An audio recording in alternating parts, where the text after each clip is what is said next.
flavor of his work, here are a few headlines, and I'm not making this up. Birth control makes women unattractive and crazy.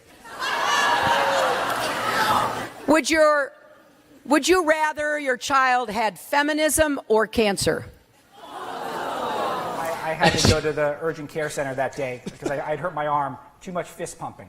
She reads it out with a straight face, with that sort of, swallowed a lemon kind of thing. No, it's just like pissing off your grandma at Thanksgiving. And she's like, to give you a flavor of his work, here are some headlines, and I'm not making this up. Birth control makes women unattractive and crazy. And her own audience burst out laughing because it's so funny. Yeah.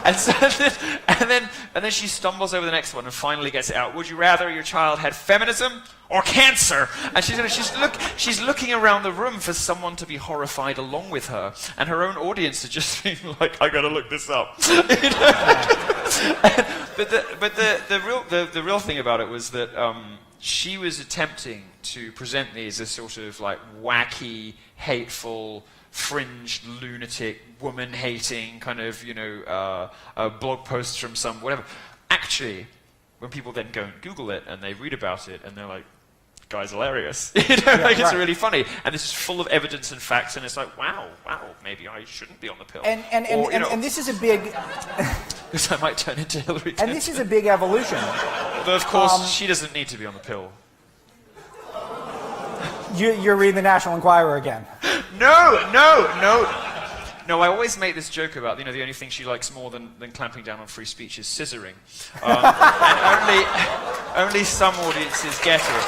But everyone I know that saw that was like, they just immediately went to Google the piece, and found out that, yes, this misrepresentation, and a lot of this is going on with the trans lobby too, this misrepresentation of humor and mischief and dissidence as bigotry and hatred is something that libertarians and conservatives have always had to deal with. So we're going to have the best attempt we can this evening to work out what is going on with this trans thing. You've seen it in magazines, you've been hectored and bullied about it by social justice warriors, you've been told what to think about it by the media. Well, I'm going to tell you that not everything you have heard is what it's cracked up to be. Now, as you may have heard, some horrible miscreants put up promotional posters last night that made a few people angry. This is one of them.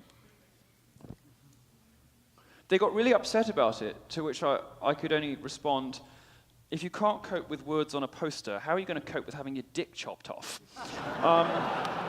There's this...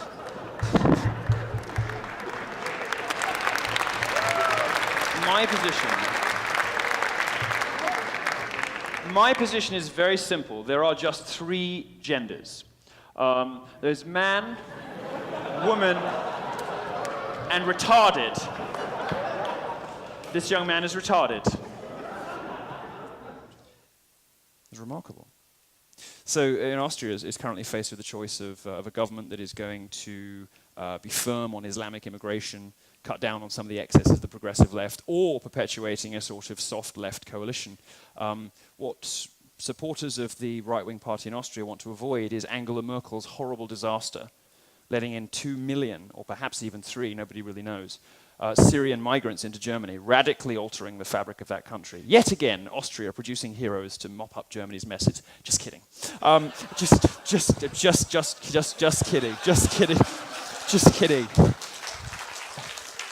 We have to say this in case anybody thinks I'm being serious. They already call me a white supremacist and anti-Semite. Who fucking cares at this point, Race-mixing gay Jew, and somehow I'm the biggest anti-Semite in America. Anyway, no, Nazis were bad, and it's not funny. Now, in honor of my birthday, I've named, as you know, the 18th of October, World Patriarchy Day, to give away to the benefit of all mankind. It's a celebration for all men to come together in recognition of the achievements of dudes, people with penises. This is an opportunity...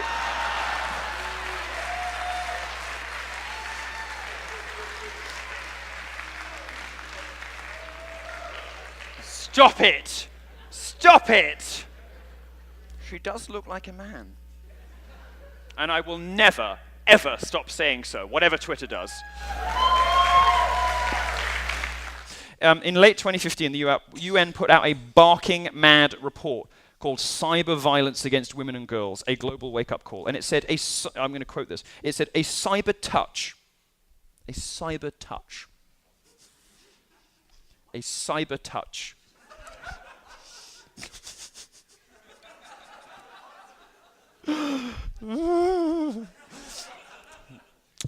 touch is recognized as equally as harmful as a physical touch. From the people who brought you Saudi Arabia, chair of the Human Rights Commission. I mean, my God, if only it were true. If Father Michael had only cyber touched me when I was 5, maybe I wouldn't be such a fag.